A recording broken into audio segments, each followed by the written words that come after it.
We're just getting the numbers. Retail sales coming in month over month at 0.1% versus the expectation of 0.3%. When you take out auto sales, it actually declined 0.1% versus the expectation of an increase of 0.2%. The control group coming in also softer than previously expected, 0.4% versus the 0.5% expected. Pretty much across the board, downside surprises in terms of retail sales. What you can see is actually S&P futures getting a bid. Evidently, bad news is good news, a softer kind of tone, creating even more of a lift, possibly because there is a feeling that this is the disinflationary trend that the Fed was looking for. The revisions, before we get to the reaction in the bond market, the revisions are important.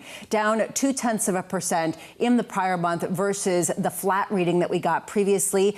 Down 0.1% versus the 0.2% that was reported last month.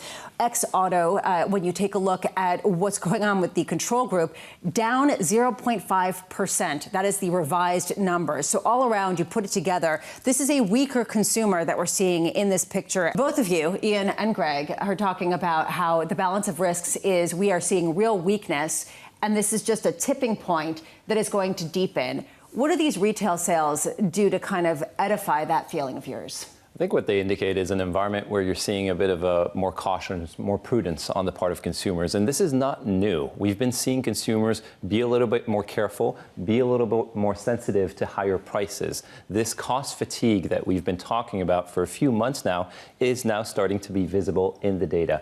We're seeing a little bit more caution when it comes to outlays. When you adjust outlays for prices, you're actually seeing a contraction in retail sales on a year-over-year basis. Service sector spending is still relatively strong, but we are seeing more caution. And the key reason for that additional caution is the fact that you're seeing some softening in the labor market. Not a retrenching, nothing alarming, but a bit more caution in the labor market as well. What's the gap in between a bit more caution and true weakening, given that this is 2 straight months and pretty negative downward revisions as well? Yeah, the downward revision is disconcerting because it sounds to me like the control group now is essentially flat over the last couple of months. And had been weakening before that as well in terms of the growth rate. So this is beginning to start to look like an entrenched softening. I mean, not a rollover, you know, it's not a disaster by any means, but it's very different to what we saw last year. Remember the second half of last year, we're looking at constant upside surprises and the consumers charging along at 3% real through the whole second half of the year. We're not going to do anything like that in the first half of this year.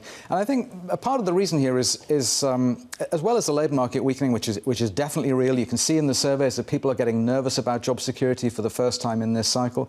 But they've also got less cash flow. You know, real income growth after tax is a lot lower than it was this time last year. Payroll growth is lower, wage growth is lower. There's just less cash around. And so people are just being a little bit more cautious at the margin. If you're a bit more cautious at the margin for a few months, it starts to build into something real.